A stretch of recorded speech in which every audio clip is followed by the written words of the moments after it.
PG చేసింది.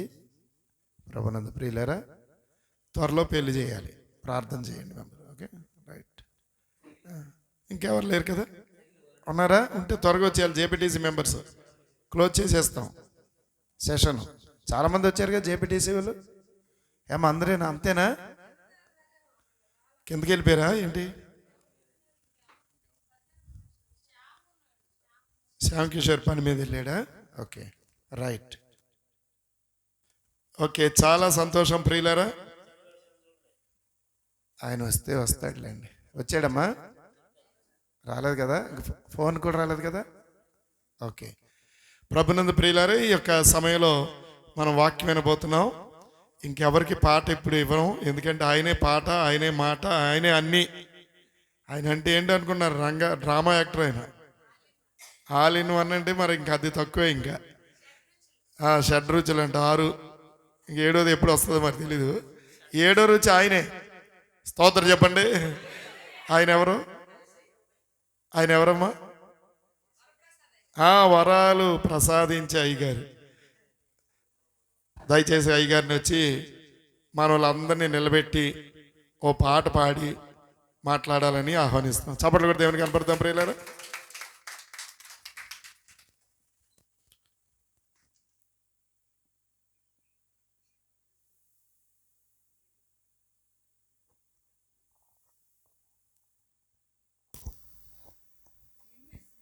మన ప్రభువును నిజ రక్షకుడినైన యేసుక్రీస్తు నామమునికే మహిమ కలుగునుగాక. మెర్సీని కింద తీసుకెళ్ళండి, ఎవరైనా హెల్ప్ చేయండి.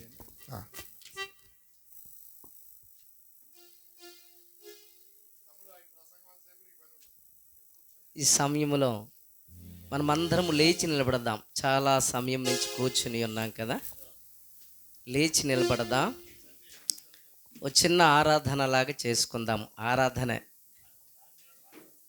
ఈ సమయంలో అందరము కండ్లు మూసుకొని 2 చేతులు పరమందున్నటువంటి తండ్రి వైపుకే చాచుచు తలలు పైకెత్తి ప్రభునామాన్ని గణపరుచుదాం. ప్రభు ఒక్కడే యోగ్యుడు. ఆయన గురించే ఈ దినం మనం ఇక్కడ ఈ స్థలంలో కూర్చోగలిగాం. కేవలం ఒక మనిషిని హెచ్చించుకోవటానికి కాదు, కానీ నీవు నేను మనము ప్రభుని గణపరచటానికి, ప్రభుని హెచ్చించటానికి ఆ దేవాది దేవుడు ఒక తాటి మీదకి తీసుకుని వచ్చి దానిని ఒక రూపకల్పన చేయటానికి జేపీటీసీ అని జ్యోతిర్మయ టెలికాన్ఫరెన్స్ ద్వారా ఇటు రీతిగా కలిగి ఉండటానికి దేవుడు మనకిచ్చిన ఈ గొప్ప తరుణములో మనమందరము కలిసి ప్రభుని ఆత్మపూర్ణముగా, ఆత్మతోనూ సత్యముతోనూ యథార్థమైన హృదయముతోనూ ఆయనను ఆరాధించే వారముగా ఉండటానికి దేవుడు నిన్ను నన్ను మనలను ఏర్పాటు చేసుకున్న దేవుని గణపరచుదాం. స్తోత్రం. హల్లెలూయా, హల్లెలూయా. అందరము నోరు తెరుద్దాం. నోరు తెరవగలిగినప్పుడు యేసునాథుడికి ఒక్కడికే మహిమ రావాలి. మనము నోరు తెరుస్తూ ఉంటున్నప్పుడు దేవుడు నీ నోటిలో జిహ్వా ఫలాలు ఉంచాడు. ఆ జిహ్వా ఫలాలను మనం వాడుకోవటానికి నిన్నొక వ్యక్తిగా, నన్నొక వ్యక్తిగా, మననొక ఆ యొక్క దేవుని భక్తులుగా దేవుడు ఏర్పాటు చేసుకోగలిగాడు. స్తోత్రం. హల్లెలూయా, హల్లెలూయా, హల్లెలూయా, హల్లెలూయా, హల్లెలూయా, హల్లెలూయా, హల్లెలూయా, హల్లెలూయా.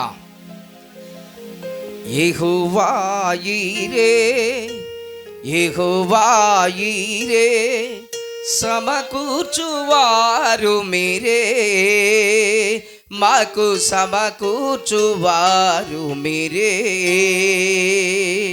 సమకూర్చువారు మీరే, మాకు సమకూర్చువారు మీరే. యెహోవా యీరే, యెహోవా యీరే, సమకూర్చువారు మీరే, మాకు సమకూర్చువారు మీరే, సమకూర్చువారు మీరే, మాకు సమకూర్చువారు మీరే.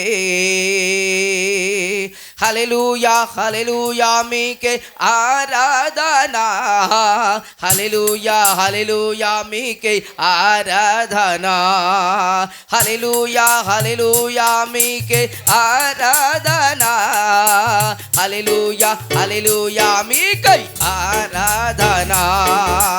యెహోవా యీరే యెహోవా యీరే సమకూర్చువారు మీరే, మాకు సమకూర్చువారు మీరే, సమకూర్చువారు మీరే, మాకు సమకూర్చువారు మీరే. చప్పట్లు కొడుతూ ప్రభు నామాన్ని గణపరచుదాం. ప్రభు ఒక్కడే గొప్ప యోగ్యుడు.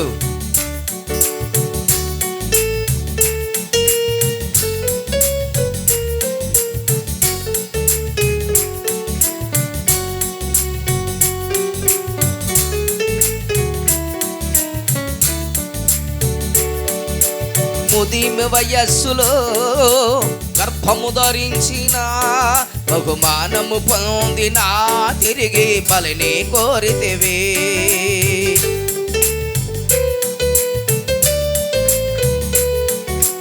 ముదిమి వయస్సులో గర్భము ధరించిన, బహుమానము పొందిన, తిరిగి బలిని కోరితివి. అబ్రహామును సమకూర్చిన యెహోవా యీరే, అబ్రహామును సమకూర్చిన యెహోవా యీరే, సమకూర్చువారు మీరే, మాకు సమకూర్చువారు మీరే, సమకూర్చువారు మీరే, మాకు సమకూర్చువారు మీరే. హల్లెలూయా హల్లెలూయా మీకే ఆరాధన, హల్లెలూయా హల్లెలూయా మీకై ఆరాధన, హల్లెలూయా హల్లెలూయా మీకే ఆరాధన, హల్లెలూయా హల్లెలూయా మీకే ఆరాధన. యెహోవా యీరే యెహోవా యీరే సమకూర్చువారు మీరే, మాకు సమకూర్చువారు మీరే, సమకూర్చువారు మీరే, మాకు సమకూర్చువారు మీరే. చప్పట్లు కొడుతూ ప్రభునామాన్ని గణపరుస్తూ ఆయన సన్నిధిలో ఆత్మపూర్ణముగా, ఆత్మతోనూ సత్యముతోనూ యథార్థమైన హృదయముతోనూ ఆరాధించేటటువంటి దేవుడు మనకి వశమై ఉన్నాడు. ఆయనను ఆరాధించుదాం.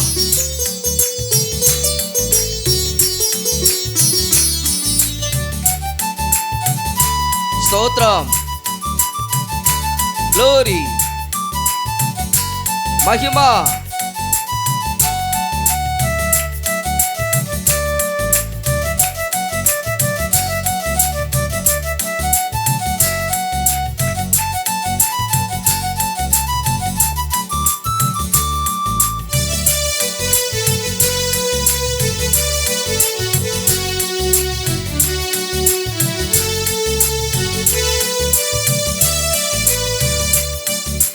ధనము పోయినా, ఘనత పోయినా, బలము పోయినా, కన్న బిడ్డలు లేకున్నా,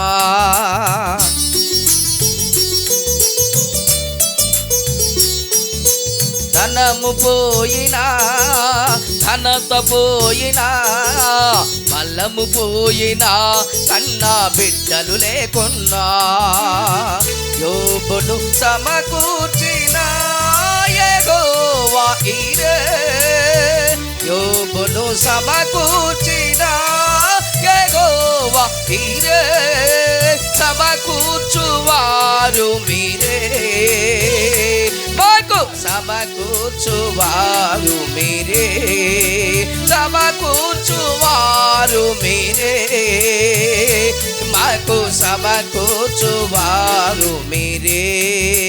హల్లెలూయా హల్లెలూయా మీకే ఆరాధన, హల్లెలూయా హల్లెలూయా మీకే ఆరాధన, హల్లెలూయా హల్లెలూయా మీకే ఆరాధన, హల్లెలూయా హల్లెలూయా మీకే ఆరాధన.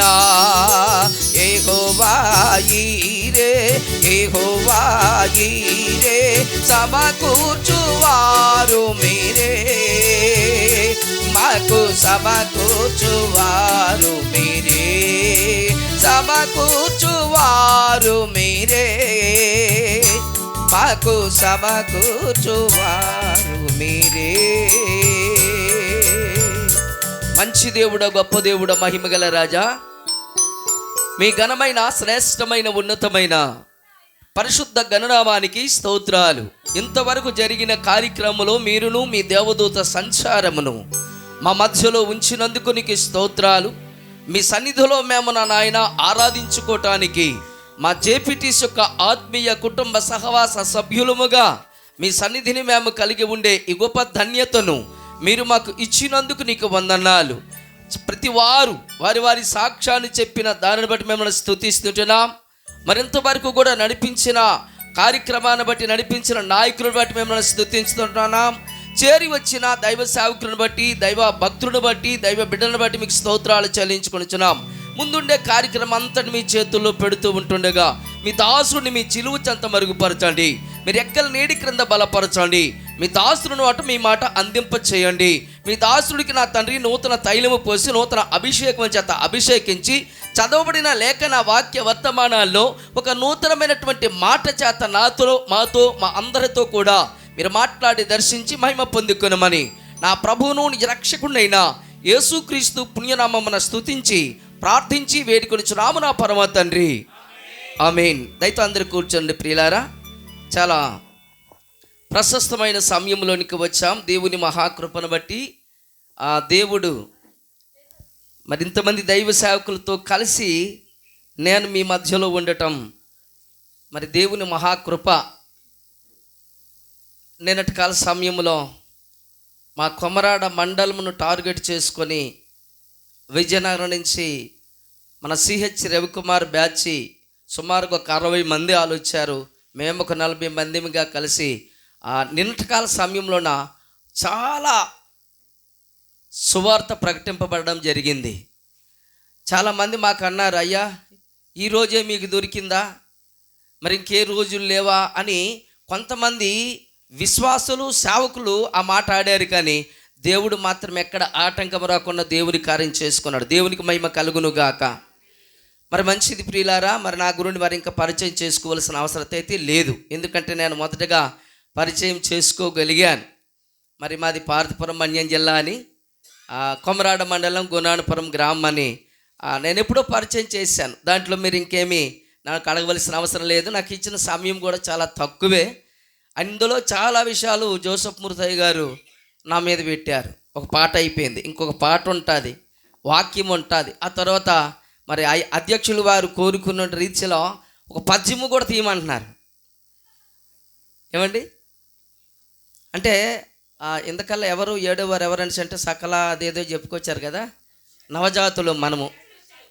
రైట్, మంచిది ప్రియులారా. దేవుని మహాకృపను బట్టి దేవుడు ఈ జేపీటీస్ యొక్క ఆత్మీయ కుటుంబ సహవాసములో ప్రత్యేకముగా మన ప్రియులు ప్రశాంత్ గారిని మెర్సీ మంగను బట్టి నేను ప్రత్యేకముగా వందనాలు తెలియపరుస్తూ ఉన్నాను. వారి వైవాహిక లేకపోతే తనకిచ్చినటువంటి దేవుడు ఆ గొప్ప గాడ్ గిఫ్ట్ ఉద్యోగం నిమిత్తం 12 సంవత్సరాలు ముగించుకొని 13వ సంవత్సరంలోనికి అడుగు పెట్టడానికి కాస్త దేవుడు కృప చూపాడు అని అంటే నేను ఖచ్చితంగా మన మధ్యలో ప్రభు ఉన్నాడు అని నమ్ముతాను. దేవునికి మహిమ కలుగును గాక. ఒకసారి మా ఇంటికి వచ్చారు. మా ఇంటికి వచ్చి అంటున్నారు, పాస్టర్ గారు పార్వతీపురం నుంచి ఎంత దూరం ఉంటుంది అన్నారు. నాకు వ్యర్థంగా ₹1 ఖర్చు పెట్టడం అంటే నాకు మహా భయం. అంతకుముందు వేరు, కానీ దేవుని సేవకుడిని అయిన తర్వాత ₹1 వేస్ట్గా ఖర్చు పెట్టను. ప్రశాంత్ మీరు ఉండండి, నేనే బండి వేసుకొని వస్తానని అన్నాను. మమ్మల్ని మీరు తీసుకొని వెళ్ళలేరేటో అన్నాడు. ఆటో మీద వచ్చేస్తాం పాస్టర్ గారండి అన్నాడు. ఆటో మీద మీకేమీ ఖర్చు పెట్టవలసిన అవసరం లేదు, నేను వస్తాను, మాకు ఒక 7 కిలోమీటర్ల దూరంలోనే ఉంది మా ఆ యొక్క గుణాన్పురం అని చెప్పి చెప్పడం జరిగింది. నేనైతే ఎక్కించాను. నేను చూస్తే నా బండి చూస్తే పెద్దది, నేను చూస్తే పొట్టేడిని, వాళ్ళు చూస్తే నాకు బరువు. నిజం, యథార్థంగా చెబుతున్నాను. పర్వాలేదులా, కుదురుగా కూర్చుంటారు, మెరిసిమంగా కుదురుగా కూర్చుంటుంది, వెనక్కి ప్రశాంత్ పట్టుకుంటాడని అనుకున్నాను నేను. తీరామా చూస్తే ఎక్కడొకటి మాకు అందులోనికి ఈ రాయగఢ రోడ్లో ఫ్లోటింగ్ ఎక్కువ, లారీలు ఎక్కువ అండి. మాకు లారీలు ఎక్కువ, ఎక్కడ పడితే అక్కడే ఎక్కువగా యాక్సిడెంట్లు జరుగుతాయి. కానీ దేవుని మహాకృప ఏంటంటే చక్కగా మార్గ మధ్యంలో ఉంచి టిఫిన్ చేస్తారా లేదని అంటే లేదంటున్నప్పుడు అక్కడికి వెళ్ళి టిఫిన్ షాప్ బయట ఆపాను, మళ్ళా స్టార్ట్ చేశాను. మళ్ళీ దేవుని మహాకృపను బట్టి దించుకుంటూ వెళ్ళడం జరిగింది. గమ్యానికి చేరాం. దేవునికి మహిమ కలుగును గాక. ఆ తర్వాత వెళ్ళిపోవచ్చిన తర్వాత మాకు మెర్సీ మంగ గారికి మా క్లోజ్ ఫ్రెండ్ ఒకడు ఉన్నాడు. ఆయన ఫోన్ చేసి చెబుతూ ఉన్నాడు, ఈమె ఫోన్ చేసింది, అమ్మ ఎక్కడికి వచ్చావు చెల్లి అనేసి అంటే, ఇలా వరప్రసాద్ పాస్టర్ గారు ఉన్నారనియా, వాళ్ళ ఊరు గుణాన్పురము వెళ్ళాను అనేసి అంటే, అదేటమ్మా మాకు నాకు సొంత బావ అన్నాడు ఆయన. నేను అనుకున్నాను అతను నీకు ఎలా తెలుసమ్మా, కంపౌండర్ అన్నాను నేను. అనేసి అంటే అంటుంది, లేదన్నయ్య అయ్యగారండి మాకు ఆయనకు చాలా బంధుత్వం ఉంది, లేదు మేము కలుస్తూ ఉంటామని చెప్పింది. ఏది ఏమవుతున్నప్పటికైనా మనమందరము ఒక కుటుంబం. దేవునికి మహిమ కలుగునుగాక. నేను ఎప్పుడు ఒకటే చెప్తానండి, గర్వకారణంగా చెబుతాను. అయ్యగారు కొన్నిసార్లు చెప్పమంటుంటారు, కొన్నిసార్లు నేను చెప్పడానికి సిగ్గుపడుతుంటాను. కాపోడుగా పుట్టినందుకు సిగ్గుపడతాను. దేవునికి మహిమ కలుగునుగాక. మనం అందరం ఒక కుటుంబం అంటాను. అదైతే నాకు బీ హ్యాపీ. ఏమండి, మనమందరము యేసు రక్తంలో కడగబడినటువంటి దేవుని బిడ్డలం. మనకొక్కే తండ్రి, ఆయనే ప్రభువైన యేసు. మరి ఇంకే ఎంతమంది మనకి లేరు. కానీ ఈ సమయంలో మరొక 2 చరణాలు పాడతాను. పూర్తి పాట వెళ్ళిపోయారేట అధ్యక్షులు. అయ్యయ్యో వెనక్కే ఉన్నారని అనుకున్నాను నేను. అవునా, ఆయన మేరకే పాటలు పాడమన్నాడు. ఆయన పాటలు పాడమంటూ వాకింగ్ చెప్పమన్నాడు. రైట్, ఆయన వచ్చిన తర్వాత పాడుకుందామా, లేకపోతే ఒక 2 చరణాలు పాడతాను దయతో. ఆ క్యాస్ట్ గురించి పాడతానండి. క్యాస్ట్ చాలామంది అంటారు, మాది ఎక్కువ క్యాస్ట్ అండి, మాది తక్కువ క్యాస్ట్ అండి. తక్కువ క్యాస్ట్ వెళ్తుంటే నువ్వు ఎలా తిరుగుతున్నావు అని అన్నారు నన్ను చాలామంది. నాకంటే అసలు క్యాస్ట్ అంటే మహా రోషం అండి. నాకు క్యాస్ట్ గురించి ఎవరు మాట్లాడినా ఖచ్చితంగా నేను నిలబడతాను. ఎవరికైనా రోషం ఉంటే, ఒకసారి నన్ను పంతులు గారు పట్టుకొని ఏటి దొరకకపోతే పాస్టర్ గారు మీది ఇరుకు మార్గము, నాది విశాలమైన మార్గం అన్నాడు. రాత్రి 8 గంటల సమయములోన నడి రోడ్డు మీద పెట్టి చుట్టూ 50 మందిని కాంచేసి నాకనమాట గేలి చేయటానికి ఇష్టపడ్డాడు. నీకు దినము తీరలేదు, ఆ విజయనగరం జిల్లా చివరిలో ఉన్నావు, నీది పెదబుడిని చెలుపు వచ్చి ఇక్కడ అనమాట, అందరినీ ఇందులో దించేస్తావు అన్నాడు. సార్ మీరు పెద్ద మనసుతో దయతో వినండి సార్, మీరు టీచర్గా చేశారు, మీరు పెద్దలు, మీరు పంతులు, ఇలా మాట్లాడడం మీ నిజమేనండి, మాదైతే మాత్రం ఇరుకు మార్గమేనండి, మీదైతే విశాల మార్గం అంటూ మాకు ఈ డ్రైనేజ్లో కూడా దేవుడు ఉన్నాడు అన్నాడు. నా గుండె గుబుకుమని, డ్రైనేజ్లో దేవుడు ఉన్నాడు సార్. కంపు దేవుడా అన్నాను నేను. ఏ దేవుడు అవుతాడు? కంపు దేవుడే కదా, కంపు దేవుడు ఆయన. మీరేటి ఇరుకులో ఉంటారు అన్నాడు. నిజమేనండి అయ్యా, ఇక్కడ ఏదైతే ఇరుకును కోరుకోగలుగుతామో విశాలమైనటువంటి రాజ్యము యేసయ్య రాజ్యములో ఉంటామని చెప్పాను. దేవునికి మహిమ కలుగును గాక. అదంతా అయిపోయిందండి. ఆయనకి ఏదో లోన ఒకటి కసి ఉంది. ఏంటా కష అనేసి అంటే, మీరు గుడ్డు మాంసం తింటారు అన్నాడు. గుడ్డు మాంసం కులం గురించి ఎట్లా నాకు బాధ అనిపించకపోను, గుడ్డు మాంసం తింటారా అండి అన్నాడు. ఓకే, కరెక్ట్గా దొరికారు సార్ అనుకున్నాను. పిల్లారా ఒకసారి మీరు వినండి అని చుట్టూ కాసినటువంటి వ్యక్తులతో చెప్పాను. నిజమేం సార్, గోమూత్రం తాగుతారు తప్పు లేదా, పాలు తాగుతారు తప్పు లేదా, గొడ్డు మాంసం తింటే తప్పేట అన్నాను నేను. ఒక కాపోడిగా దయతో గమనించండి, అలా చెప్పకూడదు కానీ చెప్పవలసిన పరిస్థితి వచ్చింది. గొడ్డు మాంసం తింటే తప్పేటి సార్, పాలు పితుకొని తాగేస్తున్నారు, ఇంకా అవసరమైతే మూత్రం తాగేస్తున్నారు, ఓయ్ బాబు అని చెప్పేసి ఆ కంపు తీసుకొని వచ్చి ఇంటికాడ ఆ యొక్క కల్లాపు వేసుకొని అదేదో మంచిదని చెప్పి అంటున్నారు. ఓకే, కరెక్టే, బాగానే ఉంది. కానీ ఒక్క మాట నాకు చిన్న డౌట్ సార్, మీకు జంజం ఉందా అని అడిగాను. ఏముందా? జంజం ఉందా అని అడిగాను. జంజం ఉంది అన్నాడు. ఒకసారి దయతో అందరూ వినండి, జంజం ఉంది, బాగానే ఉంది సార్, మీరు ఒకసారి చెబుతారా అని అడిగాను. ఏంటి సార్ అన్నాను నేను. మీ మెడలో ఉండినటువంటి జంజం ఏంటని అంటే, అమ్మ వినండి ఒక మాట, పంతులు మెడలో ఉండినటువంటి జంజము నూలు పోగులతో ఉండేటటువంటి జంజం ఉండటానికి వీల్లేదు. ఏ గొడ్డు మాంసం అయితే తింటారన్నాడో ఆ గొడ్డు మాంసం యొక్క నారే వాళ్ళ జంజములుగా ఉండాలి, వాళ్ళ యొక్క శరీరానికి అతుక్కుపడి ఉండాలి. అప్పుడు నేను అన్నాను, గోమాత మంత్రం అన్నాడు ఆయన. ఏ మాత మంత్రం? అడ్డగా దొరికిపోయాడు. గోమాత మంత్రం ఏ మాత అనేసి అంటే గొడ్డు మాంసం తింటే తప్పు లేదో, తప్పట. ఆవు ఆ పాలు తొక్కొంటే తప్పు లేదు, తప్పు కాదంట. మూత్రం తాగితే తప్పు కాదంట అని చెప్పుకొచ్చి వచ్చేసేసరికి గోమాత మంత్రం అనేసరికి నోటికి దేవుడు సిక్కమేసి తాళమేశాడు. దేవునికి మహిమ కలుగునుగాక. అంటే ఒక క్రైస్తవుడిని సునాయాసంగా చూడాలని, లేకపోతే ఆటలాడుకోవాలని చెప్పి, లేకపోతే ఇదేదో పరాయివాడు దేవుడు అని చెప్పి, మాలమాదిగోలు దేవుడు అని చెప్పి చాలామంది ఈనాడు గేలి చేస్తున్నటువంటి ఏ మొండి ఘట్టమైతే, మొండి ప్రాంతం అయితే ఆ ప్రాంతంలోనికి దేవుడు నన్ను తీసుకుని వెళ్ళి అక్కడ ఒక సేవకునిగా దేవుడు ఏర్పాటు చేసుకున్నాడు. దేవునికి మహిమ కలుగునుగాక. తర్వాత చాలా ఒకటి ఉందిలండి, వెళ్దాం. ఆ తర్వాత దేవుని మహాకృపను బట్టి ప్రియులారా అలా అలా అలా జరుగుతూ నేను ముగ్గురిని పట్టుకొని నేను కాకినాడలో ట్రైనింగ్ పొందుకున్నాను. 2004లో నా ట్రైనింగ్ పూర్తి చేసుకున్నాను కాకినాడలో. అది చేసుకున్న తర్వాత దేవుడికి అడిగాను, ప్రభువా నేను ఎక్కడికి వెళ్ళాలి, అసలు నా విజన్ ఏంటి, నువ్వు ఎక్కడికి వెళ్ళమన్నా వెళ్తాను, ఎందుకో ఇంటికాడ భారంగా ఉన్నాను. ఒరేయ్ నా భార్య అనేది, నువ్వు ఎటో వెళ్ళిపోతే మాకు ఆత్మకి శాంతిగా ఉంటుంది కదా నేనేది. నేను అనుకున్నాను నిజమే ల్యాన్స్ అంటే, కాస్త హైదరాబాద్ వెళ్ళి కాస్త కొంచెం ఒళ్ళు కష్టపడదామని వెళ్తే మాకు ఏటి పంపించటం లేదు అన్నది. ఇదేంటిది, నేను ఉంటే ఇంటికాడ లాసు నష్టము, బయటికి వెళితే మాకేం పంపించలేదు అనేది. మీతో పెద్ద బాధలాగా ఉందామని చెప్పేసి అనుకొని దేవుని మహాకృపను బట్టి దేవుడు ఏర్పాటు చేసుకున్నాడు. 2003-2004 సంవత్సరంలో కాకినాడ పట్టణంలోనే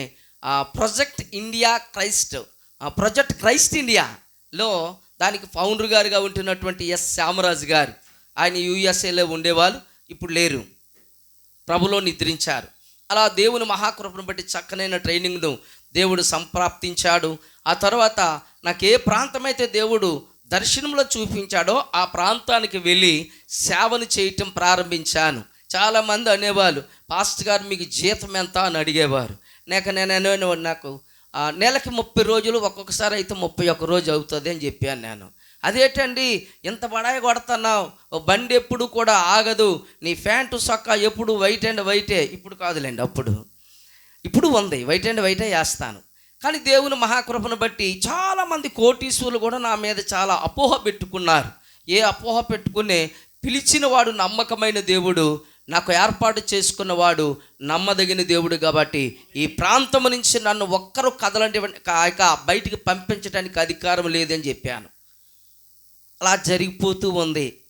జేపీటీసీ నాకు పరిచయం అయింది. జేపీటీసీలో నేను అనుకున్నాను, మా ఆత్మీయ తండ్రి గారు చెప్పారు ఒక మాట, వెంకటనాయుడు నిజంగా మనం చేస్తున్న సేవ అయితే ఒక సేవ కాదయ్యా, వాళ్ళ దుక్కు చూస్తే మనకి చాలా నేర్చుకోవటానికి మూల పాఠాలు ఉంటాయని చెప్పుకొచ్చారు. ఏడు సార్ మీరు అలా మాట్లాడుతున్నారు, మనకి కళ్ళు ఉన్నాయి, కాళ్ళు ఉన్నాయి, కాస్త మీరైతే పొడువు నేనైతే పొట్టి, ఈ రకంగా మనం ఇంకా సేవ చేస్తున్నాం కదా, సువార్తకి వెళ్తున్నాం కదా అని శనివాడిని. నేను అన్నాను, అలా కాదు వెంకటనాయుడు, నువ్వు చూద్దువు అన్నారు. చూసిన తర్వాత అండి నిజంగా దేవుని మహాకృపను బట్టి జేపీటీసీ అంటే హత్తుక్కుపోయిన వెంకటనాయుడిని. దేవునికి మహిమ కలుగునుగాక. ఇంకా అలా చెప్పుకుంటూ చాలా ఉంటాయి, ఆ తర్వాత మనం మాట్లాడుకుందాం. ఈ సమయంలో ప్రియులారా ఒక 2 చరణాలు పాడతాను. ఇంత టైం ఇలా వేస్ట్ అయిపోతుంది, వేస్ట్ కాదు కాస్ట్ అనుకుందాం.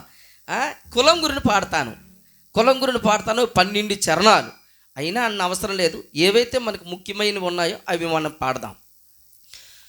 ఎవరిది ఎక్కువ కులము, ఎవరిది తక్కువ కులము, ఎవరిది ఎక్కువ కులము, ఎవరిది తక్కువ కులము, మన పూర్వకాలములోన మనముదున్న కులాలు లేవు. మన పూర్వకాలములోన మనముదున్న కులాలు లేవు. మహాముని వాసిష్ఠుడు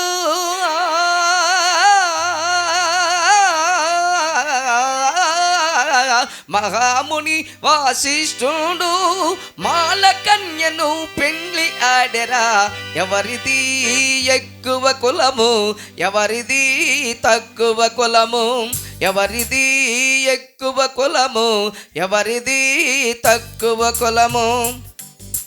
చక్రవర్తియగు చంద్రగుప్తుడు చరిత్రపుటలు తిరగవేయుడి.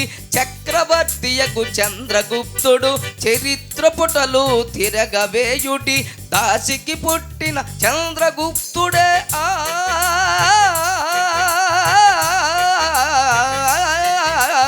దాసికి పుట్టిన చంద్రగుప్తుడే ధరణి పాలించేనురా.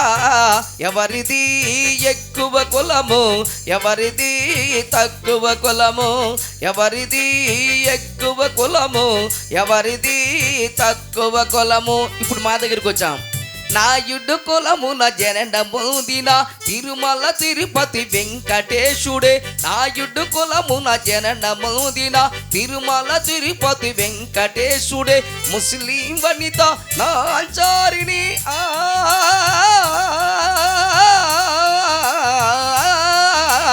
ముస్లిం వనిత నాచారిణి ముడి వేసుకుని రెండవ భార్యగా. ఎవరిది ఎక్కువ కులము, ఎవరిది తక్కువ కులము, ఎవరిది ఎక్కువ కులము, ఎవరిది తక్కువ కులము. బ్రాహ్మణ కులమున పుట్టి పెరిగిన భారత ప్రధాని ఇందిరాగాంధీ. ఇందిరాగాంధీ బ్రాహ్మణ కులమున పుట్టి పెరిగిన భారత ప్రధాని ఇందిరాగాంధీ. ఇందిరాగాంధీ ప్రేమతో పరిణయవరుడైనా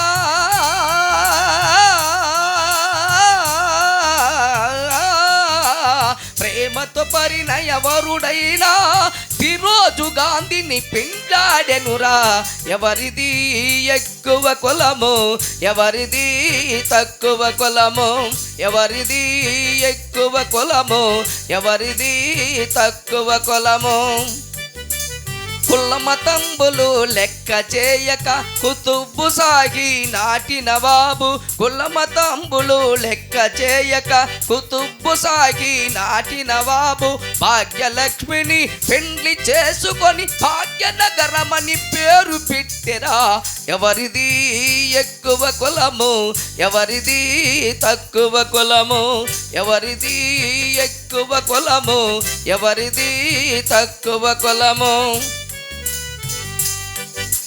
చేసే మార్గము సత్యము జీవము, సత్యము జీవము పరలోక రాజ్యము. బంగారు వీధులు, బంగారు వీధులు. ఏసే మార్గము సత్యము జీవము, సత్యము జీవము పరలోక రాజ్యము. బంగారు వీధులు, బంగారు వీధులు. రాత్రింబవళ్ళు ఉండవచ్చట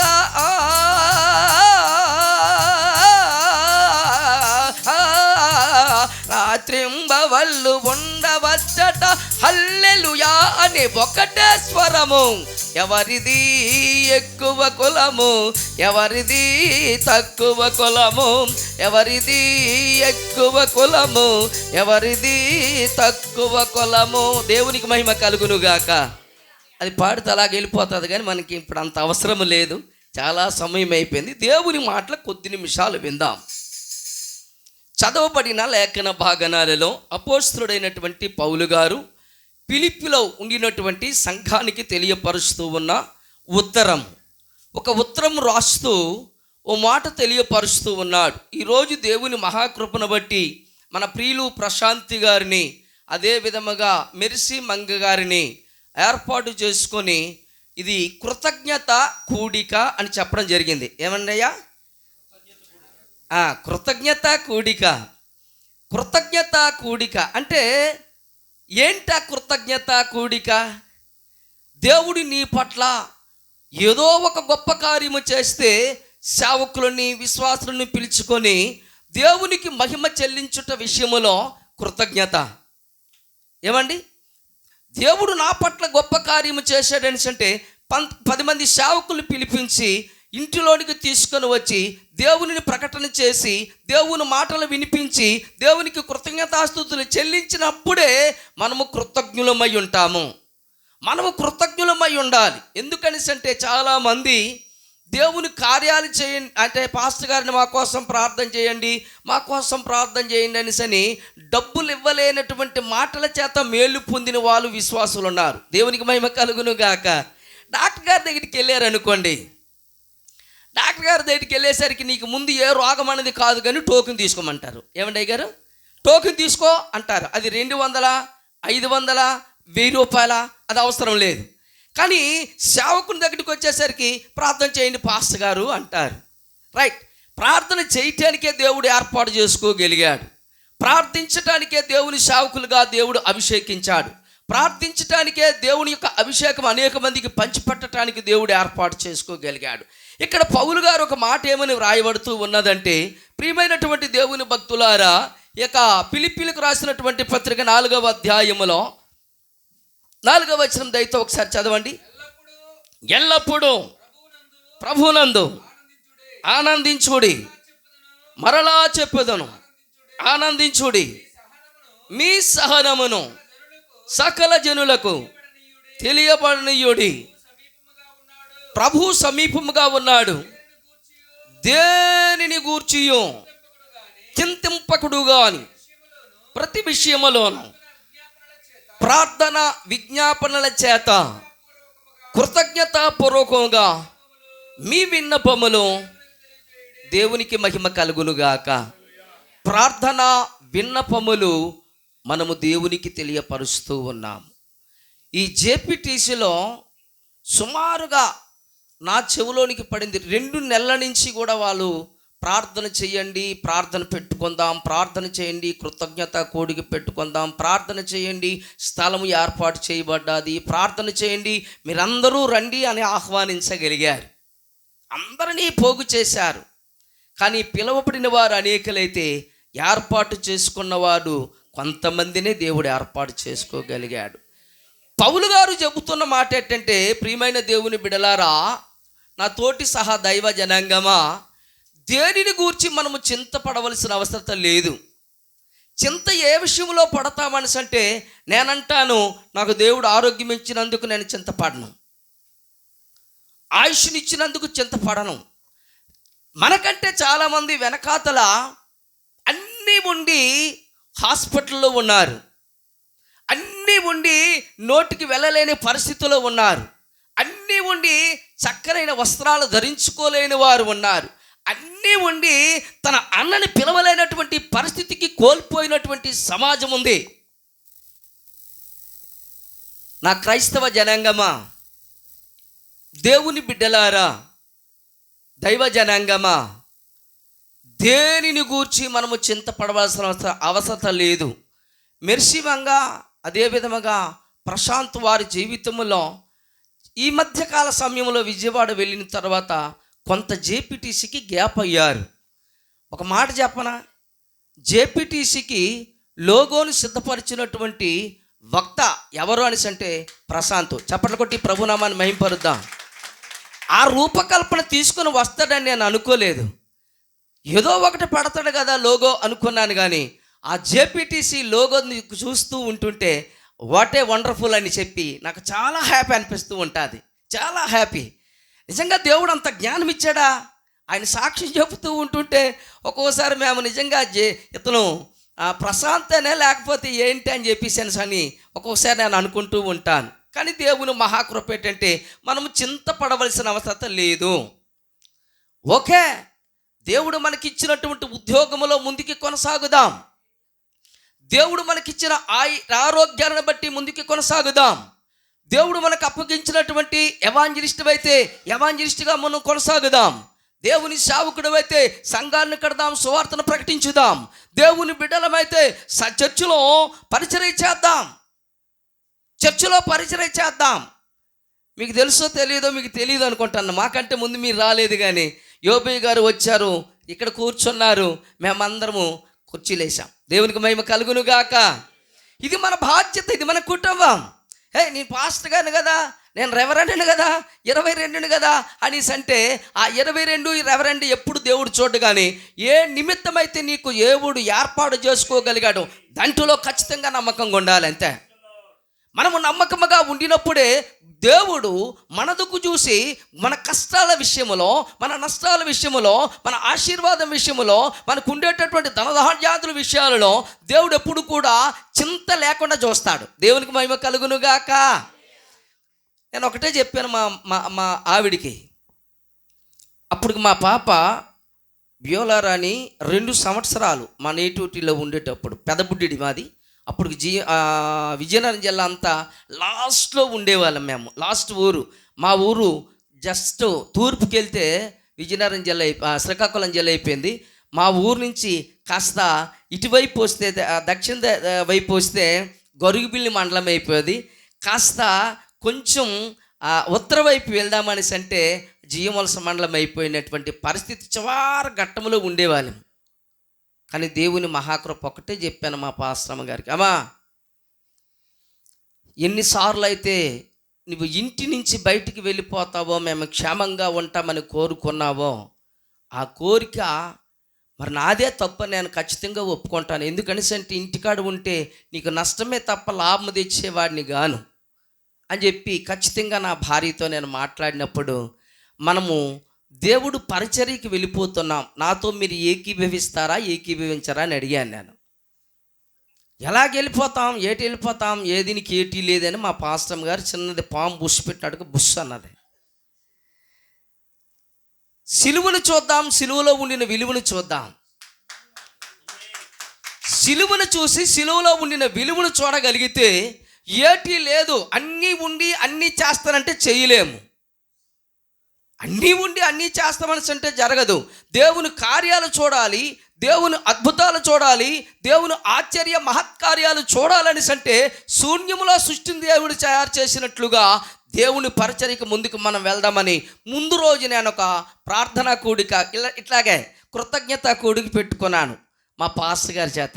చాలామంది వచ్చారు, వాళ్ళందరికీ భోజనాలు ఏర్పాటు చేశాను వండటానికి.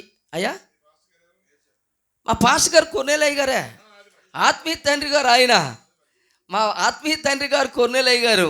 ఆ తర్వాత చాలా దూరం అయిపోతుంది వెంకటనాయుడు, కాస్త నీకు పక్కనున్న పాస్టర్ గారికి అప్పగించుతానని చెప్పి, మాది పెదబుడ్డైతే చిన్నబుడ్డిలో ఒక పాస్టర్ గారు ఉన్నారు, ఆ పాస్టర్ గారికి అప్పగించారు. అప్పగించిన తర్వాత ప్రార్థన కూడికి పెట్టాం. కాస్త తెల్లవారితో మేము వెళ్ళటానికి కూడా నయా పైసా లేని పరిస్థితిలో ఉన్నాం. ప్రార్థన పెట్టాం. పాస్టర్ గారికి కాస్త కానుక ఎంత అంటే ఆ దినాల్లో 30 రూపాయలు ఇచ్చాను. సిగ్గే, నాకైతే ఆ విషయం తెలుసు, సిగ్గుసేట్ అని. ఒక విశ్వాసిని దేవుడు నిలబెట్టుకొని,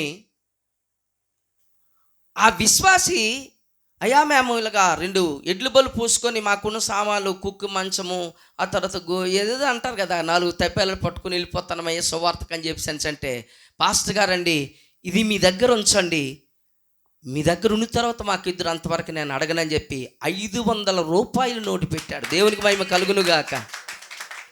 నాకు ఆశ్చర్యం అయిపోయింది. తర్వాత మా పాపకు చెప్పాను, అమ్మా ఇక్కడ నువ్వు అడిగినట్లుగా డాడీ రూపాయి, డాడీ 2, డాడీ 10, డాడీ 50 అనేసి అంటే నీకు దొరకదు. కాస్త ఒకవేళ ఆ పూటకి భోజనము లేకపోయినా మనం చింతించవలసిన అవసరం లేదు. ఉపవాసం ఉంటామంటే నాతో మీరు ఏకీవించండి అని చెప్పాను.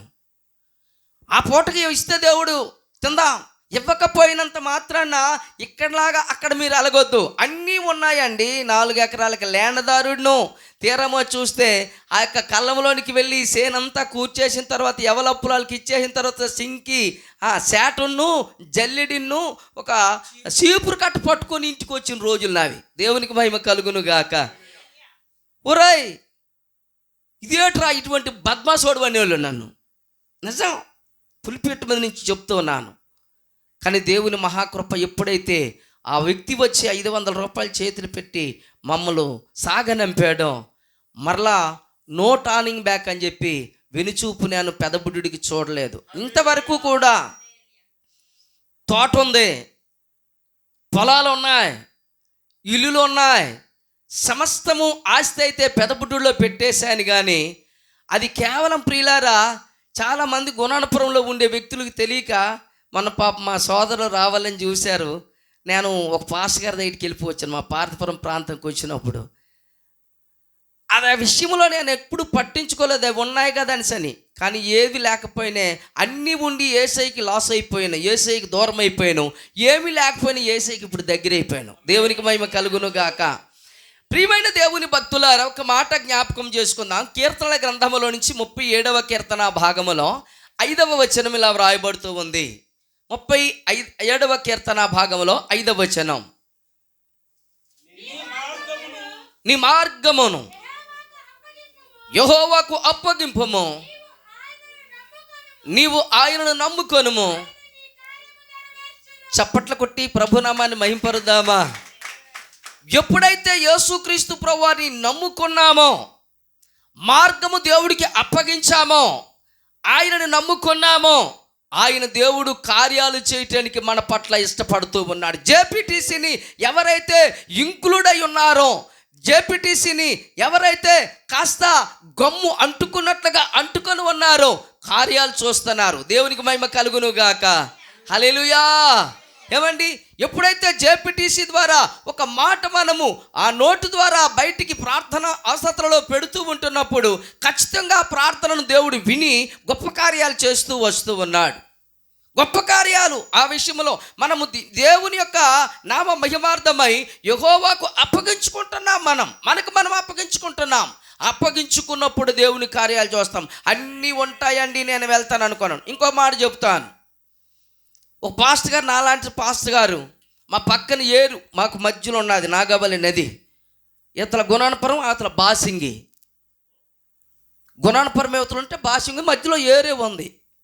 పాస్టర్ గారండి, నాకు సైకిల్ కావాలన్నాడు.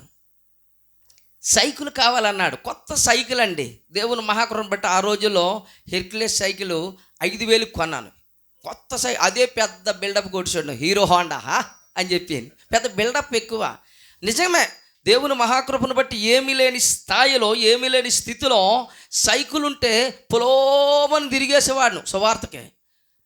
దేవా, కాస్త కొంచెము కాలు సొద్దుమణుగుతున్నాయి కదా, బండి కావాలన్నాను. ఆ పాస్టర్ గారు ఫోన్ చేశారు. పాస్టర్ గారు, నాకు సైకిల్ కావాలన్నాను.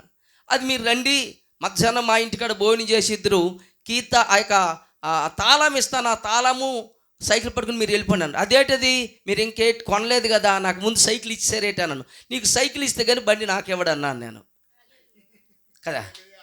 సైకిల్ని మనము అంటే మనము ఒకరికి సాక్రిఫైస్ చేసుకోకపోయినట్లయితే మనకు దేవుడు దీవించడండి.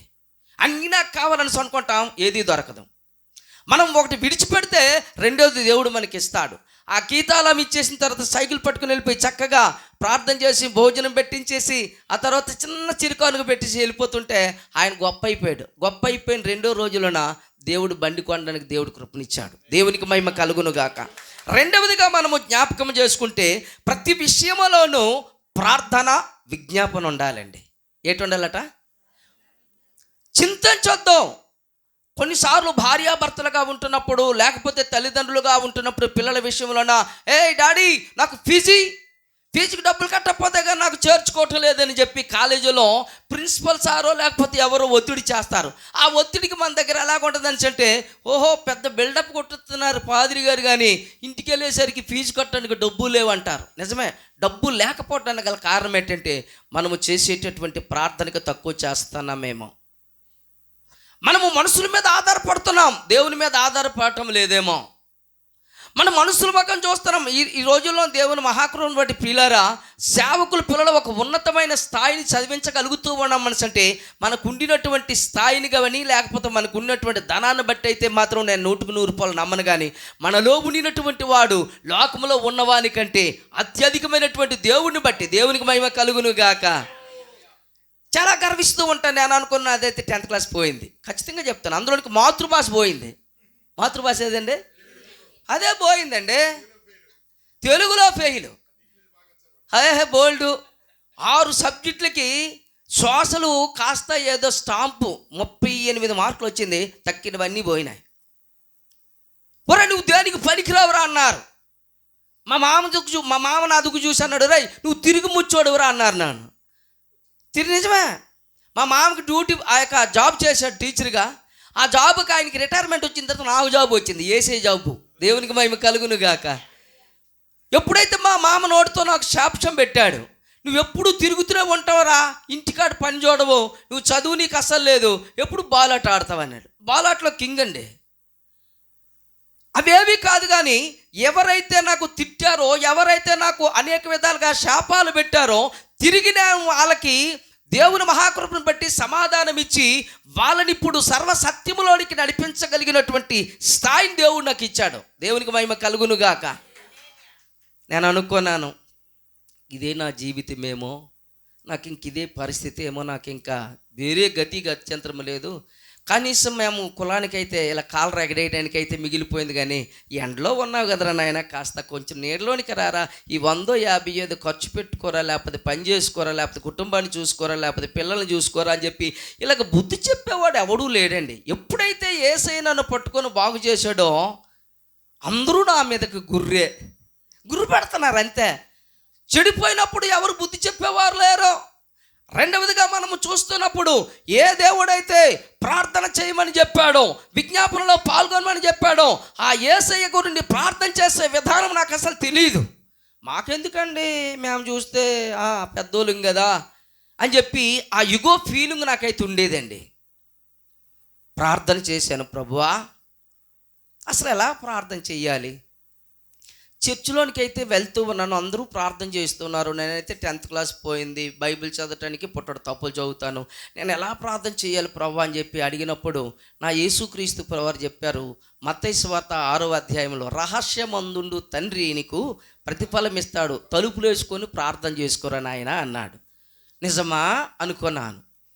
అయితే ప్రార్థన చేస్తాను, నాకు జవాబు దొరుకుతుందా అని దేవుడిని అడుగుతూ ఉంటున్నప్పుడు 1984 సంవత్సరంలో 10th క్లాస్ నేను చదువుతూ ఉంటున్నప్పుడు నా తల్లిని పోగొట్టుకున్నాను. తల్లి మంచి భక్తిపరురాలు, దానం ఇచ్చేది, గోదానం ఇచ్చేది, అన్నదానం ఇచ్చేది, వస్త్రదానం పెంచేది. కానీ మాకు అప్పటికి తెలియపరిచే వాళ్ళు యేసయ్య గురించి ఎవరు లేరు. ఆ పరిస్థితుల్లో తల్లిని పోగొట్టుకున్న తర్వాత నాకు ఒక చిన్న ప్రశ్న ఉండిపోయింది. మనుషులందరూ జీవిస్తూ ఉన్నారు కదా, చచ్చిపోతూ ఉన్నారు కదా, చచ్చిపోతున్నటువంటి వ్యక్తి మోక్షంకి వెళ్తానరా, స్వర్గానికి వెళుతున్నారా, వైకుంఠానికి వెళుతున్నారా, పరలోకానికి వెళుతున్నారా? అప్పుడు పరలోకం గురించి నాకు తెలియదు. ఎప్పుడైతే యేసు ప్రభువారిని నా సొంత నిజ రక్షకునిగా విశ్వసించానో అప్పుడు పరలోకం గురించి నాకు అర్థమైంది. అంతవరకు కూడా వైకుంఠమే అని మోకరించి ప్రార్థన చేస్తూ ఉంటే నా ప్రభు సాక్షాత్తు నాతో మాట్లాడడం ప్రారంభించాడు. నేను చెబితే నువ్వు వినవు, నీ తల్లి ఎక్కడికి వెళ్ళిందో, ఎక్కడ ఉందో, ఏం చేస్తుందో అని. సాక్షాత్తు చనిపోయినటువంటి నీ తల్లినే నీ కుడిపక్కకి తీసుకొని వస్తానని చెప్పి మెలకువగా ఉన్నాను, ప్రార్థనలో ఉన్నాను, ఏకీభవిస్తూ ఉన్నాను. కనురెప్ప పాటు నా తల్లిని కుడిపక్కకు తీసుకొని వచ్చి ఇంకా పరవశిల్లిపోతూ ఉన్నాను. పరవశిల్లిపోతూ ఉంటే నా తల్లితో నేను మాట్లాడుతూ ఉన్నాను, అమ్మా నువ్వు చనిపోయావు కదా, ఎక్కడికి వెళ్ళావు అనేసి అంటే సాక్షాత్తు నా తల్లి చెబుతూ ఉంది, నాయనా నరకానికి వెళ్ళాను రా అన్నది. నరకంలో తోసిన వాళ్ళు ఎవరు? ఏ దేవుడైతే మన కులస్తులు వద్దన్నారో, ఏ దేవుడైతే మన కుటుంబీకులు మనకనమాట ఆ దేవుడిని దూరం చేశారో, ఏ దేవుడైతే మన ఇంటికి చీడ పురుగు అంటిందని చెప్పి దాన్ని తొలగించడానికి కాస్త ఆ దేవుడు నమ్ముకుంటే మన మీద అనేక విధాలుగా మాట్లాడారో, ఆ దేవుడేనరా యేసయ్య దేవుడు అని చెప్పింది. దేవునికి మహిమ కలుగును గాక. అయితే అమ్మా నేను ప్రార్థన చేస్తానమ్మా, ఆ నరకములో కాలిపోతానని చెప్పి బాధపడిపోతున్నావు, నేను యేసయ్య ఇక్కడ కన్నీరు గార్చి ప్రార్థన చేసి విజ్ఞాపనము చేసి కాస్త మొర్రపెడతానమ్మా అనేసి అంటే నా తల్లి సాక్షాత్తు ఏమని చెప్తుందంటే, భూమి మీద నేను బ్రతికినప్పుడే యేసుక్రీస్తు ప్రభువారిని మనకెవ్వరూ తెలియపరచనివ్వలేదు. భూమి మీద బ్రతికినప్పుడే యేసుక్రీస్తే నిజమైన దేవుడని మనకెవరు చెప్పలేదు. ఒకవేళ అలా చెప్పగలిగిన మన కుటుంబీకులు ఆ దరికి రానివ్వలేదురా అని చెప్పి అంటూ ఉంటుంటే ఒక మాట చెప్పింది, నానా నేను ఏ స్థలంలోనైతే కాలిపోతూ ఉన్నానో, ఏ స్థలంలోనైతే అగ్ని గంధకాల చేత నేను కూరుకుపోయి బగబగ మండుతున్నటువంటి అగ్ని గంధకాలలో నేనైతే మండిపోతూ ఉన్నానో ఆ చోటుకి మీరు రావద్దు. మన కుటుంబీకులకు చెప్పు, మన ఇంటి వారికి చెప్పు, వీధిలో ఉన్నవారికి చెప్పు అని చెప్పి ఎప్పుడైతే చెప్పిందో ప్రియులారా, వెంటనే మెలకు వచ్చింది. మెలకు వచ్చేసరికి నేను చూసేసరికి మెలకుగానే ప్రార్థనలో ఉన్నాను. నాకు తెలుసు ఆ సంగతి.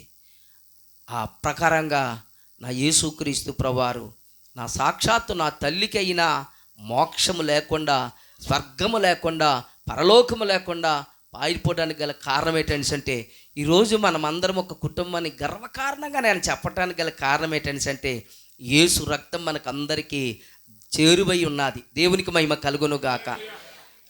రెండవదిగా మనము జ్ఞాపకం చేసుకుంటే, మొదటిదిగా మనం జ్ఞాపకం చేసుకుంటే దేన్ని గూర్చి మనం చింతించవలసిన అవసరం లేదు. రెండవదిగా మనము ప్రతి విషయంలోనూ ప్రార్థన విజ్ఞాపనములు చేయాలి. ప్రార్థనా విజ్ఞాపనం ఎలా చేస్తే బాగుంటుంది? జ్ఞాని అని సొలొమోను ఒక మాట అంటున్నాడు. సామెతల గ్రంథములో నుంచి 3వ అధ్యాయములో 6వ వచనం, 3:6. రైట్. నీ ప్రవర్తన అంతటి యందు ఆయన అధికారమునకు ఒప్పుకొనుము, అప్పుడు ఆయన నీ త్రోవలను సరళము చేస్తాడో. దేవునికి మహిమ కలుగును గాక. ప్రవర్తన అంతటి యందు ఆయన అధికారానికి ఒప్పుకోవాలి. జేపీటీసీకి ఒక అధికారి ఉన్నాడు, జోసెఫ్ మూర్తయ్య గారు. లేకపోయినట్లయితే ఎవరి కాలమే అధికారులు అయిపోతాం కదా. ఎర్లీ మార్నింగ్ కాన్ఫరెన్స్ కాల్ వచ్చేసేసరికి అమ్మ ఆగండి, అయ్యా ఆగండి అనేసి అంటుంటే ఒక్కొక్కరు నాకు ఏటి తక్కువ, నేను ఎప్పటి నుంచి సీనియారిటీనో తెలుసా అని అంటారు. నేను ఎప్పుడు కూడా ఆ జ్ఞాతిక్రమానికి మీరిపోయి నేను మాట్లాడు. నాకు ఏదైనా ఒకవేళ మాటిస్తే ఆ మాట మాట్లాడుతాను, నోరు మూసుకొని పల్లక సైలెన్స్లో పెట్టేస్తాను. ఒక్కొక్కసారి వాకింగ్కి వెళ్ళినప్పుడు ఆటోమేటిక్గా అది ఓపెన్ అయిపోద్ది. వరప్రసాద్ గారు మీరు మ్యూట్లో పెట్టండి. నాకు తెలియదు, అది వాస్తవంగా నాకు తెలియదు. మ్యూట్లో పెట్టండి అంటే, ఎప్పుడైతే మనము ఆయన అధికారమునకు అప్పగించుకోగలుగుతూ ఉంటామో మన త్రోవలను దేవుడు సరళం చేస్తాడండి. ప్రార్థన చేసినప్పుడు ప్రార్థనకు ప్రతిఫలం ఇచ్చే దేవుడు, ప్రార్థన చేస్తున్నప్పుడు ప్రార్థన విని ఆలకించే దేవుడు. ఈ 2-3 రోజుల్లో మీకు ఒక ప్రార్థన రిక్వెస్ట్లు పెట్టాను. ఒకే రోజు గత శనివారం విజిటింగ్కి వెళుతూ ఉంటే నాకు తెలియదు ఆ విషయం. ప్రార్థన చేశాను. ఒక అమ్మకి గొడబమ్మని మీకు ప్రార్థనలో పెట్టాను. గొడబమ్మకి ప్రార్థన చేశాను. అయ్యా ప్రైజ్లాడు అయ్యా అని చెప్పి నా చేతిలో చెయ్యి వేసేసిన తర్వాత అలా చివరికి వెళ్ళిపోయాను. చివరికి వెళ్ళి ఇంటికి వెళ్ళి వచ్చేసేసరికి ఆమె కాలు చేయబడిపోయా. అంతవరకు బాగుంది. ఆవిడికి అంటూ కనీసం నీరసం అంటూ లేకపోతే బలహీనత అంటూ ఏమీ లేదు. ప్రార్థన చేయండి అన్నాను. ఆ తర్వాత ప్రియులారా ఇంటికి వెళ్ళి ఇలా వచ్చేసినాను. ఇంటికి వెళ్ళి వచ్చేసిన తర్వాత మా పాప వాళ్ళ పాపను తీసుకొని వెళ్ళడానికి కాలువ దగ్గర కాస్త బయటికి వెళ్ళటానికి రోడ్డు మీదకి వెళ్ళేసేసరికి కాలు మళ్ళబడిపోయాను. నడవలేకపోతుంది, ఏడుస్తుంది. డ్యూటీకి వెళ్ళడానికి మరి ఇంకా ఛాన్సులు లేవు. ఆ తర్వాత డాక్టర్ గారి దగ్గరికి వెళ్ళిన తర్వాత ఎందుకని మంచిది ఎక్స్రే తీయండి అని చెప్పి పాప అంటే, అమ్మ నీవు ఎక్స్రే తీసినా నీకేం డ్యామేజ్ లేదు, దేవుడు నీ పక్షాన ఉన్నాడు. దేవునికి మహిమ కలుగును కాదు. మూడవదిగా మనము చూస్తే ప్రియులారా, మా ఆత్మీయ కుమారుడు సైనిక దళములో పనిచేశాడు. షిప్యార్డ్లో పనిచేసి రిటైర్మెంట్ అయిపోయాడు. పెళ్ళి అయిపోయింది. తనకొక 2 కలవలే, పాప బాబు. కాస్త సాలూరులో మళ్ళీ టీచర్ 3 పోస్టులు. ఇప్పుడు అయ్యగారు చెప్పినట్టుగా మెరిసిమంగ విషయంలోన 6 పోస్టులకు 3 పోస్టులు వచ్చేసాయి అన్నారు కదండి అయ్యా. 3 పోస్టులు రాస్తే 3 పోస్టులు కూడా ఎలిజిబిలిటీ అయిపోయాడు ఆయన. టీచర్ పోస్టు వచ్చింది. టీచర్ పోస్టుగా చేస్తూ ఉంటుంటే తన పిల్లలకి ఎర్లీ మార్నింగ్ కాస్త రన్నింగ్కి తీసుకుని వెళ్దామని గ్రౌండ్కి వెళ్ళేసేసరికి కాస్త అమ్మ మీరు ఇలా పరిగెట్టకూడదు, నేను చెబుతాను ముందు పరిగెడతాను, ఆ రకంగా పరిగెట్టని తండ్రి పిల్లలు తీసుకొని వెళితే మక్క ఇరిగిపోయింది. ఇక్కడికి ఇరిగిపోయింది మక్క. ఇదేంటి ప్రభువా, మనిషిగా నేను బ్రతకాలా లేకపోతే పాస్టర్గా కనీసం ఎవరికైనా చెప్పగలనా చెప్పలేనని చెప్పి నేను బాధపడిపోయే పరిస్థితిలో ఉంటున్నప్పుడు దేవుడు చెబుతూ ఉన్నాడు, ప్రార్థన చేయి. 2 రిజల్ట్ వచ్చేసింది. చక్కగా ఆపరేషన్ అయిపోయింది పాస్టర్ గారండి. దేవుని మహాకృపను బట్టి అని చెప్పినప్పుడు చాలా ప్రభువుని స్తుతించడం ప్రారంభించాను. రెండవదిగా మా పాప విషయంలో ప్రార్థన చేసి ఆ రాత్రి అయితే డాడీ మీరు ప్రార్థన చేయండి నాకును వాళ్ళ పాపకి, రెండవ పాపకైతే 2 పడిపోయారు. ఈ పాపకి వెనక్కైతే గచ్చు తగిలేసింది. నేను అనుకోను ఇద్దరు ఎందుకు ఏడుస్తున్నారు అనేసి అనుకుంటే తీరా చూస్తే ఇక్కడ కాలు మళ్ళబడిపోయింది. ఆ పరిస్థితి జరిగింది. ఇద్దరికీ దేవుని మహాకృపను బాగుంది. మూడవ వ్యక్తికి నిన్న వెళ్ళలేదు, మొన్న ముందు రోజుగా వెళ్ళాను. అమ్మ ఎలాగుందనేసి అంటే తాగుతూ ఉంటే లిక్విడ్ అయితే కడుపులోనికి వెళ్తుంది, చూపు అయితే చూస్తుందండి ఇప్పుడు, కానీ నోటి నుంచి మాట రావట్లేదు, కాలు చెయ్య పడిపోయింది. మన వంతు ప్రార్థన ఏ ఒక్క వ్యక్తి విషయంలోనైతే మనం ప్రార్థన చేయగలుగుతూ ఉంటామో ఆ వ్యక్తిని దేవుడు ఖచ్చితంగా నీ ద్వారా, నా ద్వారా, మన ద్వారా జేపీటీసీ ఆత్మీయ గూగుల్ మీట్ ద్వారా కూడా దేవుడు బలపరచగలిగినటువంటి దేవుడు మన యేసయ్య. దేవునికి మహిమ కలుగును గాక. మూడవదిగా ఒక్కసారి మనము జ్ఞాపకం చేసుకుందాం రండి. పరిశుద్ధ బైబిల్ గ్రంథములో నుంచి ఒక మాట, దేవుని కొరకు మనము కృతజ్ఞతాపూర్వకముగా ఉండాలి. ఏమండి? కృతజ్ఞతాపూర్వకంగా దేవునికి మనము విన్నవించుకోవాలి. దేవా, నువ్వు చేసినవి గొప్ప కార్యం, నా పట్ల, నా కుటుంబం పట్ల, నా భర్త పట్ల, నా భార్య పట్ల, నా పిల్లల పట్ల, నా సంఘం పట్ల, నా గ్రామం పట్ల. ఒక్కోసారి నేను ప్రార్థన చేస్తూ ఉంటాను ఆదివారం పూట. పొలోమని ఊర్లో ఉన్న వాళ్ళందరి కోసం ప్రార్థన చేస్తుంటే, నాయన మా పాస్టర్ గారు ఎంత మంచోలో, అందరి కోసం ప్రార్థన చేస్తారంట. నిజమే, మా డ్యూటీయే అమ్మా అది అన్నాను. ఏమండి పాస్టర్ గారండి, పోనీ మీరంటే యేసుప్రభువు వారి దగ్గరికి సువార్తకో లేకపోతే ప్రార్థనకు వెళ్తున్నారు కదా, పాస్టర్మ గారిని ఉడుపుకి పంపించవచ్చు కదా అంటారు. పాస్టర్మ గారిని ఉడుపుకి పంపించడానికి మా భూమిలో గీసి, మా పొట్టలో గీసి, మీ గుణనపురంలోనమాట ఉడుపుకి రావడానికి పాస్టర్మ గారా, ఆవిడ రాదో, ప్రార్థన చేస్తే మీరు ఐరారోగ్యాలు కలిగి ఉంటారో, ఆవిడ ప్రార్థన చేస్తుందని చెప్తాను. దేవునికి మహిమ కలుగును గాక. మేము ఉడుపులకి లేకపోతే గొప్పులకి రావడానికి ఊరు రాలేదమ్మా. ఊరు పండితే పాదిరి గారికి ఓ కరువు ఉండదు అంటాను, అంతే కదా. ఊరు పండితే ఓ కరువు ఉండదు. పాస్టర్ గారండి ఇదంటే దేవుడు దయవల్ల మీరు ప్రార్థన చేశారు, మాకు పండిందని చెప్పి ఎవరో ఒకరు ముక్కు తెలియని వ్యక్తులు వచ్చి కనీసం మన వాటి ఇంటికాడ కూరాకులు ఇచ్చేస్తుంటారు, కూరగాయలు ఇచ్చేస్తుంటారు. కారణం ఏంటంటే మనం ఎప్పుడైతే కృతజ్ఞతాపూర్వకంగా దేవునికి మన విన్నపాలు విన్నవిస్తూ ఉండాలి. మన విన్నపాలు విన్నవిస్తూ ఉండాలి. ఒక మాట చెప్తూ నేను ముగిస్తాను దయచేసి, చాలా టైం అయిపోయింది దైవజనుడా. చెప్పవలసింది బోల్డ్ ఎంత అయితే ఉంది, కానీ మరి ఇంకా ఆపుదాం. ఒక పద్యం ఆ తర్వాత అన్నారు నాకైతే ఇంట్రెస్ట్ లేదు, మరి మీ కోరిక అయితే మరి ఇంక తప్పదు కానీ పాడాలి. ఓయ్ బాబోయ్ మంచిదే. ఒక మాట జ్ఞాపకం చేసుకుందాం రండి.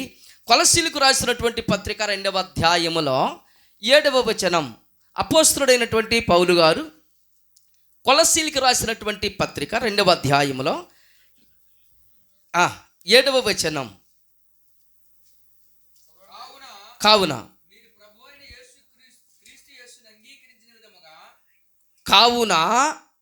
మీరు ప్రభువైన క్రీస్తు యేసును అంగీకరించిన విధముగా ఆయన యందు వేరు పారిన వారై ఒక కుటుంబముగా కట్టబడుచు. అదండి మనం ఇక్కడ దేనికి వచ్చామని అంటే నేర్చుకోవటానికే. మనము నేర్చుకునే ప్రకారముగా విశ్వాసమందు స్థిరపరచబడుచు కృతజ్ఞతాస్తుతులు చెల్లించుట యందు విస్తరించుచు దేవునికే మహిమ కలుగును గాక. ఏమండి, మనం ఎప్పుడైతే కృతజ్ఞతాస్తుతులు చెల్లించుట యందు విస్తరిస్తూ ఉంటామో ఆయన యందు మనం వేరుపారుతూ ఉంటాం. ఒక మాట చెప్తాను దయచేసి, ఇక్కడ కమ్మ వాళ్ళు ఎవరు ఉన్నారా లేరా? కమ్మ వాళ్ళు కమ్మస్ చౌదరీస్ లేదు. నేను మొట్టమొదటిగా నా పరిచర్య సేవకు వచ్చాను. పరిచర్యలోనికి వచ్చిన తర్వాత ఆ పక్కని ఒక చౌదరీస్ ఉన్నాడు. ఆయన చౌదరీస్ ఉండి చాలా వరకు అలా ఆవిడికి, పాస్టర్ గారండి మా ఆవిడికి చాలా డబ్బులు ఖర్చు పెట్టేస్తానండి, ఈ యొక్క మక్క నొప్పి తగ్గటం లేదండి అన్నాడు. మక్క నొప్పి తగ్గటం లేదనేసి అంటే నేను ఒక మాట అన్నాను, పోన్లు ఎందుకని మంచిదండి అయ్యా, మీకోసం మేము ప్రార్థన చేస్తాము అని చెప్పి ప్రార్థన చేసి, మేము ప్రార్థన చేసుకున్న స్థలం ఒకటైతే మేము ఉండేటటువంటి స్థలం వేరు, అక్కడికి వెళ్ళిపోయినాను. వెళ్ళిపోయిన తర్వాత మా అత్తగారు చర్చ్ క్లీన్ చేయడానికి వచ్చింది. ఏమ్మా ఏరి పాదిరి గారు అన్నాడు. ఓయ్ బాబు ఇదేంటి నాయన ఇలా మాట్లాడుతుండేటి, మాకు అలవాట్లు లేవు ఈ మాటలు. ఏమో కమ్మ చౌదరీస్ కదా, కొట్టితే కొట్టేస్తారట అని చెప్పి నేను ఎక్కడికి వెళ్ళలేదు, ఏం చేయలేదు, నేను మర్యాదగా ఉన్నాను అనేసి అంటే, మీ అయ్యగారు వచ్చారు, ప్రార్థన చేశారు, చాలా తగ్గింది, మరలా ఏం రాలేదని అడిగాడు. దేవానికి స్తోత్రం అని చెప్పాను. దేవునికి మహిమ కలుగును గాక. నేనేటో అనుకున్నాను అంటే కొడతడేటో భయం, కొట్టిన కాయడానికి రెడీగా ఉన్నాను. ఎందుకంటే మొదట స్థితి పోయింది నాకు. మొదట ఆ రోషము, ఆ పౌరుషం, లేకపోతే ఆ పంతం, ఇవన్నీ కూడా పోయాయి. ఎందుకంటే నేను ఒక్కటే నిర్ణయం చేసుకున్నాను, ఎప్పుడైతే యేసుక్రీస్తు ప్రభువారు నా సొంత రక్షకుడు అని చెప్పి నేను విశ్వసించినటువంటి ఆ విశ్వాసమును బట్టి ఎవరు కొట్టినే కాయటానికి ఉన్నాను, ఎవరు తిట్టినే విని ఆ యొక్క ఈ చెవిని విని ఈ చెవిని విడిచిపెట్టేసి వెళ్ళిపోతానని నిర్ణయించుకోవడం తప్ప కానీ, ఒక వ్యక్తి మీద పగ పట్టుకోవాలని కానీ, ఒక వ్యక్తిని పట్టి పీడించాలని కానీ, ఒక వ్యక్తిని ఈడ్చుకొని రావాలని చెప్పి నా ఆలోచన ఎప్పుడో 1986వ సంవత్సరం నుంచి కాస్త 2003వ సంవత్సరంలో విడిచిపెట్టాను. దేవునికి మహిమ కలుగును గాక. ఇప్పుడు ఒక దైవ సేవకుడుగా ఇంకోటి, చాలామంది చాలా విషయాలు చెప్పారు. నాకు 2 సంఘాలు ఉన్నాయండి, 3 సంఘాలు ఉన్నాయండి, 4 సంఘాలు ఉన్నాయి. దేవునికి మహిమ కలుగును గాక. నా తీర్మానం ఏంటంటే, నా నుండి ఒక పాస్టర్ గారు కన్నీరు కార్చకూడదు. ఒకళ్ళ ఆత్మ తీసుకుని వచ్చాననేటటువంటి మాట ఈ చెవికి వినపడకూడదు. బీడి భూమి బోల్డంత ఉంది, దున్నొచ్చు. ఒక అన్యులని ధన్యులుగా చేసుకొని సువార్త ప్రకటించుకొని తీసుకొని రావచ్చు. ఇంకొక మాట మీకు సింపుల్గా చెప్పేస్తాను. ఏయ్ లేటమ్మా అల్లాలో నేను కాపాడినమ్మా అనేసన్నీ ఈడ్చుకు రావచ్చు. నా నుండి ఒక పాస్టర్ గారు కన్నీరు కారిస్తే నా యేసయ్య దగ్గర తీర్మానం నేను రద్దు చేసుకుని వ్యక్తిని అయిపోతానని చెప్పి ఏ ఒక్క సంఘస్థుల దగ్గరికి నేను వెళ్ళను. దేవుడు నాకు అప్పగించింది మొట్టమొదటిగా 3తో నేను స్టార్ట్ చేస్తే 40-50 మధ్యలో దేవుడు పోగు చేశాడు. దేవునికి మహిమ కలుగును గాక. దేవుడు అడిగాడు అనుకో, ఏమరా నీకు ఇచ్చింది ఎంత, నువ్వు చేసిన పని ఎంత అని అంటే, అదేటనైనా 5కి 5 సంపాదించుకున్నాడు, 2కి 2 సంపాదించుకున్నాడు, ఒకటి మాత్రము భూములు దాచిపెట్టేసినటువంటి వ్యక్తిని కాను, దొంగిలించే వ్యక్తిని కాను, అవసరం లేదు. ఇవి అప్పగించావు, నీకు అప్పగిస్తున్నాను, నా పని అయిపోయింది, నీ రాజ్యానికి వెళ్ళిపోవస్తాననేటటువంటి ఆ తీర్మానంలో ఎప్పుడైతే నేను కలిగి జీవించానో, మా కొమరాడ మండలంలో ఉన్న పాస్టర్లు అందరూ కూడా చాలామంది వరప్రసాద్ పాస్టర్ గారు స్ట్రైట్ ఫార్వర్డ్ అండి అంటారు. స్ట్రైట్ లేకపోతే మనకి దినం తీరక యేసయ్య దగ్గరికి వచ్చామా? నిజంగా నేను అంటాను, నా యేసయ్యని నేను తెలుసుకోలేకపోయిన దాన్ని బట్టి చాలా లాస్ అయిపోయాను. కులమును బట్టి కానీ, గోత్రమును బట్టి కానీ, ఆస్తులను బట్టి కానీ, ఇవేవి నా యేసయ్యకి సాటి రావండి. నా యేసయ్య ఉంటేనే ఈరోజు ఈ ప్రాంతానికి నడిపించి, నా యేసయ్య ఉంటేనే మెర్సి మంగును ప్రశాంత్ నాకు పరిచయం అయ్యారు, నా యేసయ్య ఉంటేనే జేపీటీసీ ఆత్మీయ కుటుంబం అందరూ కూడా తెలిసి ఆ యొక్క పరిచయం కాగలిగింది. ఈరోజు దేవుని మహాకృపను బట్టి కీబోర్డు వాయిస్తున్నటువంటి బ్రదర్ కూడా ఒక ఉన్నతమైన ఉద్యోగం చేసుకున్నటువంటి వ్యక్తే చేస్తున్నాడు. దేవునికి మహిమ కలుగును గాక. నేను అన్ని కోణాల్లో నుంచి కూడా రుచి చూసేసాను, ఎక్కడ నాకు టేస్ట్ దొరకలే. యేసయ్యలోనే నాకు టేస్ట్ దొరికింది. ఆయనే నా ఊపిరి, ఆయనే నా కాపరి, ఆయనే నా ప్రధాన జీవ కాపరి. దేవుడు ఈ మాటలు మనం ఇంట్లో దీవించును గాక. పద్యం పాడియాలి, అది వెనక నుంచి సపోర్ట్ వన్స్ మోర్ ఏంటంటే పద్యం పాడాలి. ఈ సమయంలో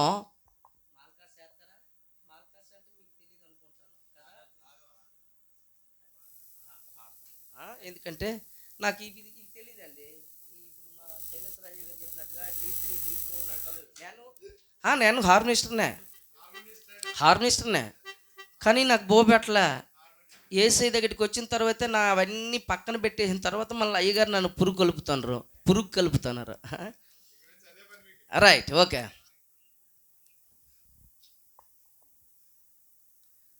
కలికి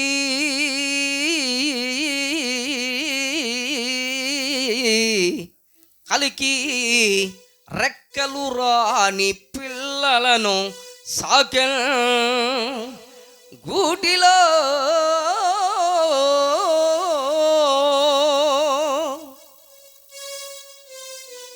మేతలకై పోతక చంత పెల్మిటక చంతమేవా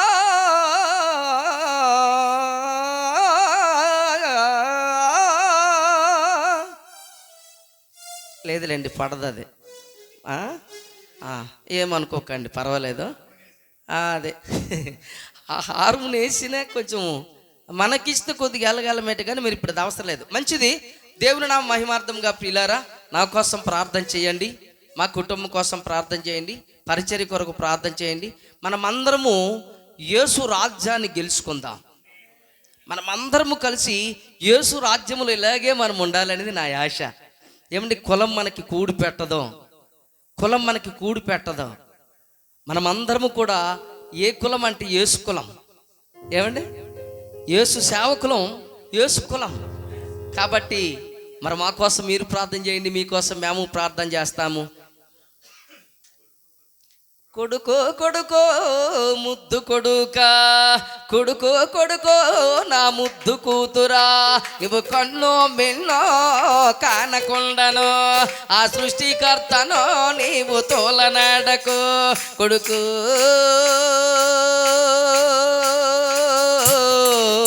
కూతురు, కొడుకో కొడుకో నా ముద్దు కొడుకా, కూతురు కూతురు నా ముద్దు కూతురా, పరలోకమున్నది నరకమున్నది, ఆ పరలోకములో నీవు నివసించాలి, ఆ నరకములో నా నీవు కాలుతూ ఉంటే కూతురు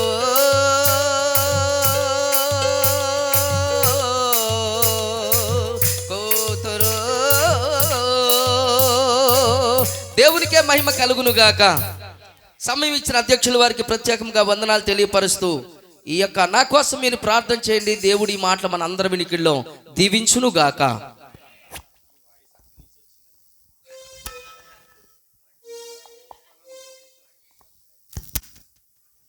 ఆయనకి సరైనటువంటిది కావాలి.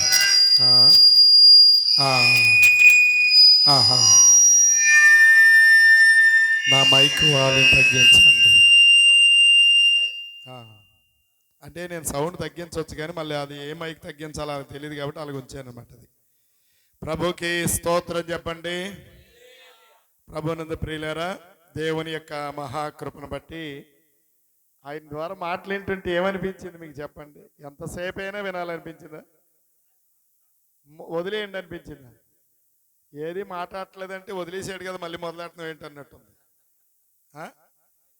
అల్లెలు చెప్పమన్నా అల్లెలు చెప్పట్లేదు, చప్పట్లు కొట్టలేదు, ఏమీ చేయలేదు.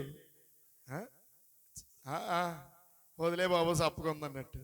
స్తోత్రం చెప్పండి. మనము విభిన్న తలాంతులు కలిగినటువంటి వివిధ తలాంతులు, ఒక్కొక్కరిలో బోల్డ్ తలాంతులు. ఆయనకి హార్మోనిస్ట్, ఆయనకి హార్మోనియం కొనియాలి. ఈసారి కొనేసి ఆయన్ని ఇక్కడ పెట్టేసి వాయించేసి పాడిమేనా. స్తోత్రం చెప్పండి. ఇన్నిసార్లు తీసుకొస్తున్నాను కానీ ఆయన తగినటువంటి హార్మోనిస్ట్ని సెట్ చేయలేకపోతున్నాను నేను. అది కొంచెం బాధ అనిపిస్తుంది నాకు. ఎక్కడ నుండి చెప్పు బాబా. స్తోత్రం చెప్పండి.